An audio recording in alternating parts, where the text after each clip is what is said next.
Hello friends, स्वागत है आपका अपने यूट्यूब चैनल अपना ह्यूमैनिटीज़ गुरु में। तो आज की अपनी इस पर्टिकुलर वीडियो में देखेंगे क्लास 12 ज्योग्राफी के पिक्चर बेस्ड क्वेश्चन जो आते हैं, है ना। 3 मार्क्स का क्वेश्चन आना ही आना है, कंपलसरी है कि आएगा ही, डन है। तो अपने वो पिक्चर बेस्ड क्वेश्चन को देखने जा रहे हैं।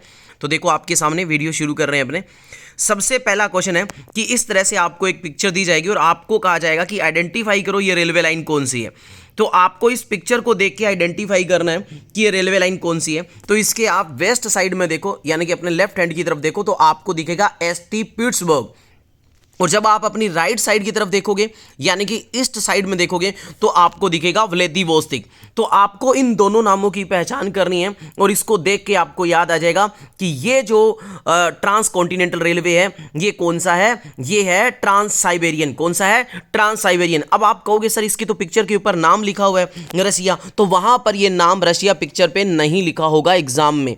आपको ध्यान रखना है कि इसके एसटी पिट्सबर्ग कहां पे, लेफ्ट हैंड यानी कि वेस्ट साइड में लिखा हो, राइट साइड में यानी कि इस साइड में व्लादिवोस्तिक लिखा हो, तो वो कौन सा होगा? Trans continental railway, trans Siberian trans continental railway होगा। और दुनिया का सबसे बड़ा ट्रांस कॉन्टिनेंटल रेलवे लाइन है ये। 9332 किलोमीटर का लेंथ है। पहचान होगी? आई होप ये क्वेश्चन तो अब आप कर दोगे क्योंकि आपको ये पहचान होगी।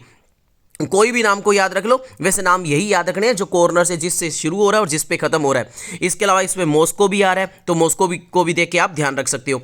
आगे क्वेश्चन नंबर 2 है इसका कि name the continent linked by this rail route. कहते हैं इस रेल रूट से कौन से 2 कॉन्टिनेंट को लिंक करा जाता है। तो आपको पता है रशिया एक ऐसी कंट्री है जो यूरोप से शुरू होते हुए एशिया तक आती है, यानी कि इसका वेस्ट कॉर्नर है जो एसटी पिट्सबर्ग है वो तो यूरोप के अंदर है, और इधर जो आती है ना व्लादिवोस्तिक तक, तो ये एशिया में पड़ता है। तो ये यूरोप और एशिया को कनेक्ट करती है। ठीक है, दूसरा आंसर हो गया। आई होप समझ में आ रहा होगा। तीसरे क्वेश्चन पे आते हैं। Explain how this railway line is helpful for the promotion of trade in this region. कहते हैं इस रीजन में इस रेलवे लाइन के आने से ट्रेड कैसे बढ़ा है, प्रमोट हुआ है।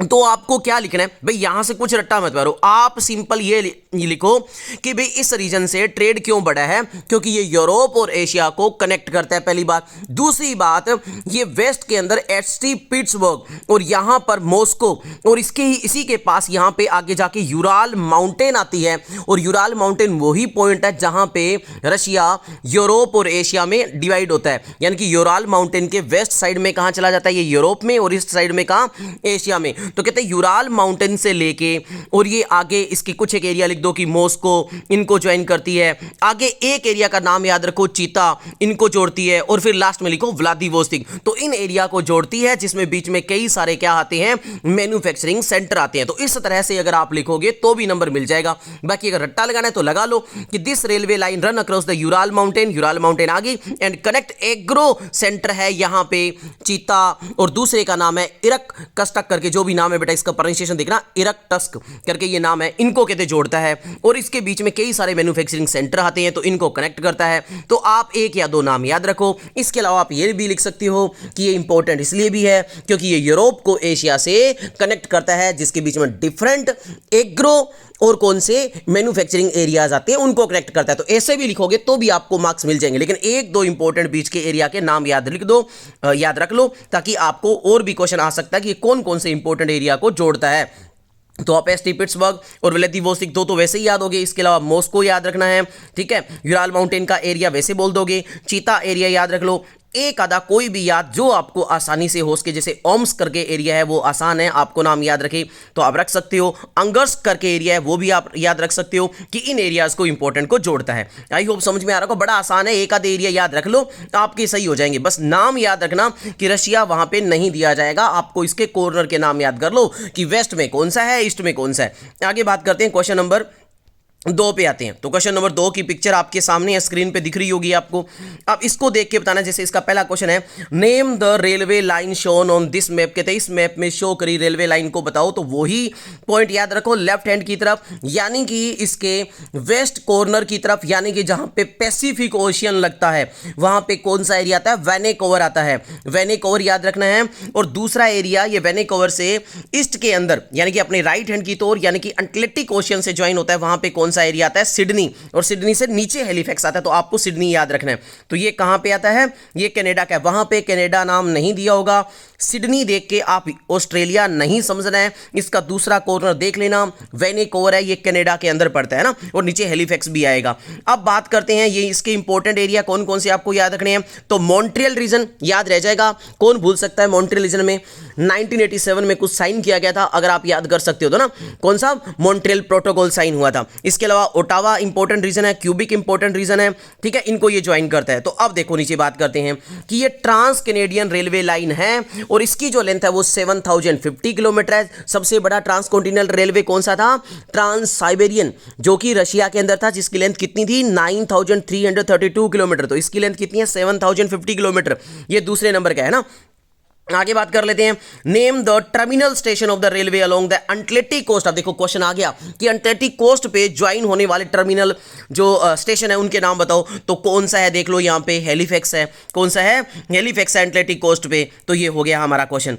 इसके अलावा क्वेश्चन है, why is this railway line known as the economic artery of the country through which it passes. कहते हैं ये इकोनॉमिक आर्टरी क्यों कहा जाता है भाई इसको।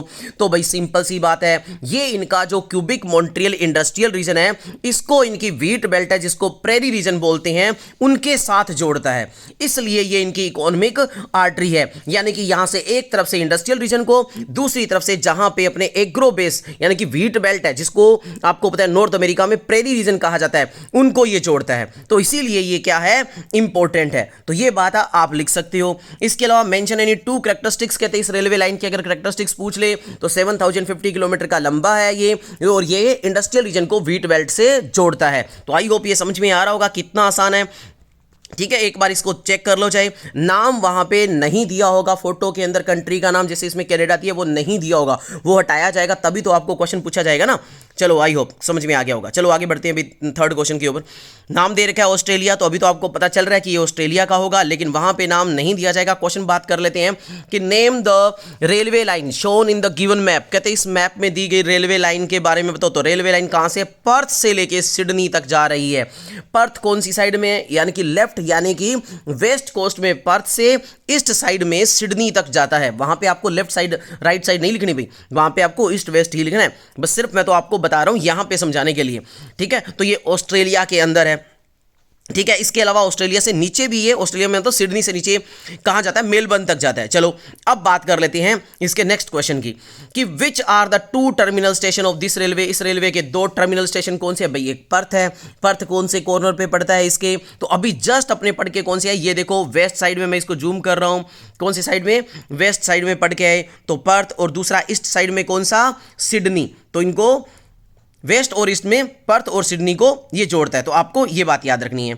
इसके अलावा क्या है, थर्ड क्वेश्चन है, name the ports located on the coast of Spencer Gulf through which this railway line passes. तो कहते हैं स्पेंसर गल्फ के कोस्ट के ऊपर कौन से पोर्ट लोकेटेड है उनका बताओ। तो यहां पे दो पोर्ट लोकेटेड है, एक का नाम है पोर्ट अगस्टा और एक का नाम है पोर्ट पाइन। तो अब आपको मैं इसमें दिखा देता हूं, पोर्ट अगस्टा और पोर्ट पाइन, ये लो, ये है पोर्ट अगस्टा और पोर्ट पाइन जो इनके स्पेंसर गल्फ से निकलता है। यहां पे ये रहा पोर्ट अगस्टा और पोर्ट पाइन, आई होप आपको दिख गया होगा। तो ऐसे आपको याद रखना है एक आधे एरिया का, ठीक है, कोई भी पूछा जा सकता है। ब्रोकन हिल एरिया से ये पास होके जाता है, ठीक है, तो इनको याद रखना है। चलो आई होप ये समझ में आ गया होगा। नेक्स्ट पे पहुंचते हैं अपने, नेक्स्ट क्वेश्चन आपके सामने आ रहा है, ये लो भाई। इसकी पूरी पिक्चर शायद आपके स्क्रीन पे एक साथ नहीं आ पाएगी, लेकिन फिर भी मैं प्रयास करूंगा इसको दिखाने का अच्छे से कि name the inland waterways shown in this given map. कहते हैं ये जो इनलैंड वाटरवेज है, ये कौन सा इनलैंड वाटरवेज है, कहां का है, तो ये राइन वाटरवेज है, यूरोप का इंपॉर्टेंट वाटरवेज है। इसकी पहचान कैसे करोगे सर, रोटरडम, ऊपर ही ऊपर आप चाहे चेक कर सकते हो, मैं इसको जूम करके दिखाने का प्रयास कर रहा हूं, इसको याद रखो। ये रोटरडम दिया होगा, ठीक है। नीदरलैंड भी नाम दिया हो सकता है, लेकिन ना दिया तो ना टेंशन लेना, लेकिन दिया होगा। लेकिन ये जो राइन रिवर है इसका नाम दिया होगा, तो राइन रिवर को देख के भी आप लिख सकते हो कि ये राइन वाटरवेज है। रोटरडम को ध्यान रखो, किसके नॉर्थ एरिया के अंदर कौन सा है, रोटरडम आता है, ठीक है। और नीचे भी कोई भी एक पर्टिकुलर एरिया याद रखो, जैसे ये देखो यूरोप के नाम दिए हैं यार, लग्जमबर्ग दिया है, बेल्जियम दिया है, ठीक है, फ्रांस दिया है, इनके नाम दिए हो सकते हैं आपको, एक आधा पक्का दिया होगा। तो ठीक है, इनसे आप पहचान कर सकते हो कि ये जो वाटरवेज है ये राइन वाटरवेज है, यूरोप का इनलैंड वाटरवेज है, और यूरोप का एक इंपॉर्टेंट वाटरवेज है जो उनकी यूरोप यूरोप के कई सारी कंट्रीज को आपस में कनेक्ट करता है, जिनसे वो आपस में इंपोर्ट एक्सपोर्ट यानी कि ट्रेडिंग का काम उनके अंदर करता है। ठीक है, आसान सी बात है। दूसरा क्वेश्चन इसका पढ़ रहे हैं कि how has this inland waterways been a boon in the development of the countries through which it passes. कहते हैं ये वाटरवेज उनके लिए बून यानी कि उनके लिए एक वरदान का काम कैसे कर रहा है जहां से ये पास होता है। भाई सिंपल सी बात है, कोई रटने की बात नहीं है कि जहां से ये पास होता है वहां के लिए बून का काम इसलिए कर रहा है क्योंकि ये इंपॉर्टेंट कोल फील्ड एरिया को जोड़ता है, इंपॉर्टेंट इनके मैन्युफैक्चरिंग एरियाज को जोड़ता है, तो यहां पे इंपोर्ट एक्सपोर्ट करना या ट्रेड करना आसान हो सकता है। इसके अलावा अपने बता देंगे कि ये जर्मनी से नीदरलैंड के बीच में फ्लो करता है, ये 700 किलोमीटर तक का नेविगेबल है, यानी कि यहां पे 700 किलोमीटर तक शिप्स या बोट्स चलाई जाती है इसके अंदर, तो ये बात इंपॉर्टेंट होगी। आई होप ये आपको समझ में आ गया। नेक्स्ट की ओर बढ़ते हैं, और ये राइन रिवर भी को तो कनेक्ट करता है, ध्यान रखना कि राइन रिवर भी तो यहीं से जाती है, तो इसलिए भी ये इंपॉर्टेंट बनता है। चलो आगे बात कर लेते हैं, एक और आ रहा है आपके सामने नया। देखो भाई इसकी भी फोटो पूरी साफ नहीं है लेकिन मैं आपको पूरा समझाने का प्रयास करूंगा, आप टेंशन ना लेना। Name the shipping canal show in the map, कहते हैं इस मैप में दिखाई गई शिपिंग कनाल के बारे में बताओ। अब आप आओ ऊपर ही ऊपर आपको मेडिटेरियन सी पक्का दिया होगा, चलो नहीं दिया हो, मान लो सर मेडिटेरियन सी ना दियो तो सर पोर्ट सेड करके नॉर्थ के अंदर आपको नाम दिख रहा है क्या? सर दिख गया, पोर्ट सेड नाम दिख गया, बस इसकी पहचान कर लो कि पोर्ट सेड जो नॉर्थ में इसके आ जाए या कहीं भी मेडिटेरियन सी नाम आ जाए, सर वो स्वेज कनाल की बात करी जा रही है, क्योंकि स्वेज कनाल क्या करता है, मेडिटेरियन सी को रेड सी से ज्वाइन करता है। इसको 1869 के अंदर बिल्ड करा गया था। इसमें दिन में लगभग 100 शिप्स चलती है, लगभग इससे ज्यादा भी चल सकती है। 160 किलोमीटर के आसपास इसकी लेंथ है, 10 से 12 घंटे एक शिप को इसको पार करने में लगता है, और यह सबसे बड़ी आर्टिफिशियल कनाल भी कहलाती है। तो आई होप कितना बढ़िया समझ में आ गया होगा ना। अब इसके नीचे भी आ जाओ लास्ट पॉइंट पे देख लेते हैं। सर लास्ट पॉइंट में हमें स्वेज करके दिया होगा, यानी कि पोर्ट स्वेज दिया होगा, ये इसकी पहचान है, या गल्फ ऑफ स्वेज आपको नीचे नाम दिया तो इसकी पहचान कर लो, बस पहचान कर लो। कहीं भी आपको सीधा स्वेज कनाल लिखा हुआ नाम नहीं आएगा, बाकी आप देखो इतनी पहचान है, पोर्ट स्वेज से पहचान करो, मेडिटेरियन सी से पहचान करो, ठीक है। नीचे स्वेज भी लिखा हुआ आएगा, नहीं आए तो लिटिल बिटर लेक जो लिखा हुआ है वो आएगा। तो सिंपल सी बात है, आपको समझ में आएगा। बाकी पक्का नीचे स्वेज लिखा आएगा, क्योंकि ये पोर्ट स्वेज नीचे है, पोर्ट सेड ऊपर है, जो दोनों को कनेक्ट करते हैं स्वेज कनाल, है ना, तो ये नाम दिया होगा। तो आई होप ये तो समझ में आ गया कि ये स्वेज कनाल है। अब बात कर लेते हैं इसके नेक्स्ट क्वेश्चन की, नेम द नदर्न मोस्ट। आप कहते हैं इसके नदर्न मोस्ट पॉइंट का नाम बताओ और सदर्न मोस्ट पॉइंट का नाम बताओ। तो नदर्न मोस्ट पॉइंट का नाम अभी क्या पढ़ गए थे, अपने पोर्ट सेड करके नाम पढ़ गए थे, और सदर्न मोस्ट का पोर्ट का नाम मैंने क्या बताया था आपको, उसमें दिखा दिया था पिक्चर में, क्या नाम है, पोर्ट स्वेज नाम है। और इसकी अगर मान लो लेंथ पूछ ली जाए तो कितनी है, 160 किलोमीटर। कब बिल्ड करेगी, 1869 में बिल्ड करेगी। कितनी शिप्स इसमें लगभग पास होती है, 100 से ज्यादा शिप्स। कितना टाइम लगती है इसको पास करने में, 10 to 12 आवर्स। तो सारे क्वेश्चन अपने कर लिए इसके। अच्छा, कौन सी कंट्री है जिससे ये पास होती है, इजिप्ट कंट्री से पास होती है। कौन से दो सी को ये कनेक्ट करती है, तो रेड सी को मेडिटेरियन सी से कनेक्ट करती है, इसलिए इंपॉर्टेंट है, ठीक है। इसके इंपॉर्टेंस बता दो भाई, सबसे बड़ी इंपॉर्टेंस इसका क्या है, ये डिस्टेंस को रिड्यूस कर देती है यूरोप और एशिया के कंट्री के बीच में। इसीलिए अब जब ब्रिटेन वाले आते थे ना हमें लूटने के लिए, तो पहले उसे जो अफ्रीका के अंदर नीचे का एरिया वहां से आना पड़ता था, उसे केप टाउन से, ठीक है, जहां पे केप ऑफ गुड होप भी बोलते हैं, वहां से आना पड़ता था। लेकिन अब जब ये स्वेज कनाल बिल्ड कर दी गई तो सीधी इंडियन ओशियन में एंट्री मार जाती है बीच में से होके, तो डिस्टेंस रिड्यूस हो गई। ये इसको सबसे बड़ा बेनिफिट मिलता है, ताकि वो यहां से रॉ मटेरियल वगैरह आसानी से लेके जा सके, इसलिए उसका फ्यूल भी क्या होता है, सेव होता है, ठीक है। लगभग ले देके इसने एशिया को लूटने के लिए प्लान बनाया था, ठीक है, जो उसका सक्सेसफुल हो गया था।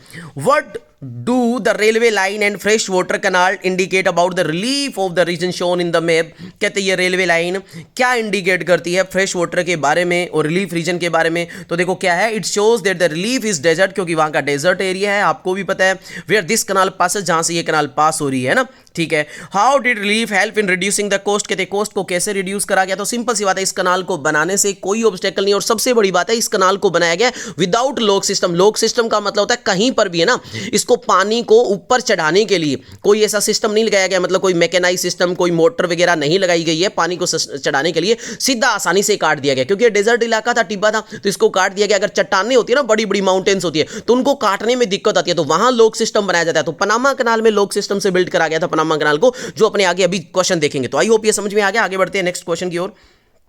देखो भाई, हाँ, कहते हैं इस जो आपको कहते हैं पिक्चर में दिखाया गया है उसका शिपिंग कनाल का नाम तो पनामा कनाल है, ये तो पता चल गया, लेकिन अपने को तो याद करना पिक्चर से। तो आ जाओ पिक्चर देखो, तो पिक्चर इसके नदर्न पॉइंट में सर कोलोन करके नाम दिया गया, या ये नाम ना याद रहे तो गातम डैम नाम दिया होगा। गातम या गौतम जो भी आपका प्रोनाउंसिएशन है, वैसे ये गातम है। गातम जो डैम और लोक दिया होगा, ये नाम कहां का दिया होगा सर? ये पनामा कनाल के बारे में बता रहा होगा सर। बीच में कहीं भी ये देखो गौतम लेक भी लिखा हुआ है, लेकिन पनामा कनाल नहीं लिखा होगा, ठीक है। तो ये पॉइंट आप याद रख सकते हो सर। नीचे लास्ट में पनामा नाम दिया हो सकता है, क्या हो भी सकता है और नहीं भी हो सकता है। ना हो तो अपने को टेंशन नहीं लेनी, अगर हो तो ठीक है, सीधा सीधा आपको आंसर ही बता रहा है। ना हो तो नहीं भी हो सकता है। आपको गातम लेक जो दे रखा है, ऊपर कोलोन नाम दे रखा है, यहां से आपको पहचान करनी है कि ये किसके बारे में बता रहा है, पनामा कनाल के बारे में बताया जा रहा है, ठीक है। तो अब अपने बात कर लेते हैं पनामा कनाल के बारे में। एक तो बात कर ली कि पनामा कनाल है उसको लोक सिस्टम से बनाया गया है, 6 लोक सिस्टम है, और इसकी जो लेंथ है ना वो 72 किलोमीटर है,